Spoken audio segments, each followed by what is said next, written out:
সই হয়ে গেল ২৭,৫০০ কোটি টাকার চুক্তি। আজারবাইজানের শত্রু দেশকে এবার সুখোই 30 যুদ্ধ বিমান দেবে ভারত। আজারবাইজানকে বার্তা, আর্মেনিয়াকে সুখোই 30 MKI দিচ্ছে ভারত। সই হলো ২৭,৫০০ কোটির চুক্তি। শত্রুই মিত্র, কূটনীতি। আর্মেনিয়ায় আকাশে উঠবে ভারতের সুখোই 30। ককেশাসে ভারতের শক্তি প্রদর্শন, আর্মেনিয়াকে দিচ্ছে অত্যাধুনিক সুখোই যুদ্ধ বিমান। পাকিস্তানপন্থী আজারবাইজানকে কড়া বার্তা, আর্মেনিয়ার পাশে ভারত। $300 কোটি ডিফেন্স ডিল আর্মেনিয়ার হাতে তুলে দিচ্ছে সুখোই 30 MKI। নাগর্নো কারাবাখ উত্তেজনার মাঝে বড় পদক্ষেপ, আর্মেনিয়াকে সুখোই দিতে চলেছে নয়াদিল্লি। দেখুন, পূর্ব ইউরোপ ও এশিয়ার ভূরাজনীতিতে নতুন করে সক্রিয় ভূমিকা নিতে শুরু করেছে ভারত। আন্তর্জাতিক কূটনীতিতে বহু পুরনো একটি নীতি, শত্রু আমার মিত্র। সেই পথ ধরে ধীরে ধীরে নিজেদের অবস্থান শক্ত করছে নয়াদিল্লি।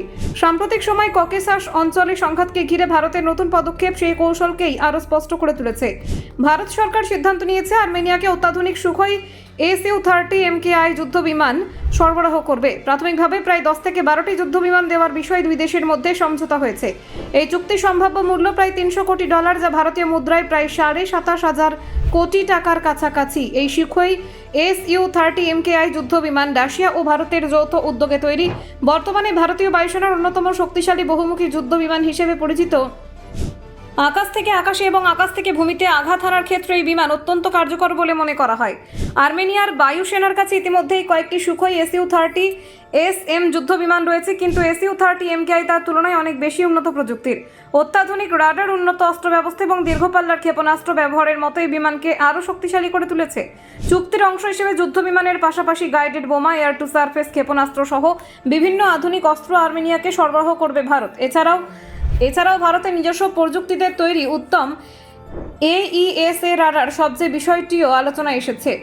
ভারত আর্মেনিয়া প্রতিরক্ষা সহযোগিতা গত কয়েক বছরে দ্রুত বৃদ্ধি পেয়েছে। এর আগে আর্মেনিয়া ভারত থেকে Pinaka multi barrel rocket launcher, Akash 1S বিমান প্রতিরক্ষা ব্যবস্থা, ড্রোন বিধ্বংসী অস্ত্র এবং 155 millimetre advance towed artillery gun system বা ATAGS কিনেছে। একসময় আর্মেনিয়া ভারতের তৈরি তেজাস যুদ্ধ বিমান কেনার বিষয়ে আগ্রহ দেখিয়েছিল। দুই দেশের মধ্যে দীর্ঘ আলোচনা চললেও শেষ পর্যন্ত সেই চুক্তি বাস্তবায়িত হয়নি। তবে তারপরেও সামরিক সহযোগিতার ক্ষেত্রে ভারতে আর্মেনিয়ার অন্যতম প্রধান অংশীদার হয়ে উঠেছে। এই সামরিক সহযোগিতার পেছনে রয়েছে ককেশাস অঞ্চলে দীর্ঘদিনের সংঘাত। আর্মেনিয়া এবং আজারবাইজান দুই দেশই একসময় সোভিয়েত ইউনিয়নের অংশ ছিল। 1991 সালে সোভিয়েত ইউনিয়নের পতনের পর থেকে নাগর্নো কারাবাখ অঞ্চলকে কেন্দ্র করে দুই দেশের মধ্যে সংঘর্ষ শুরু হয়। নাগর্নো কারাবাখ মূলত আজারবাইজানের অন্তর্গত এলাকা হলেও সেখানে বসবাসকারী অধিকাংশ মানুষ আর্মেনীয় খ্রিস্টান। তারা আজারবাইজানের শাসনের অধীনে থাকতে রাজি নয়। সেই কারণেই দীর্ঘদিন ধরে এই অঞ্চলকে কেন্দ্র করে উত্তেজনা বজায় রয়েছে। ব্যুরো রিপোর্ট, অজানার দেশে।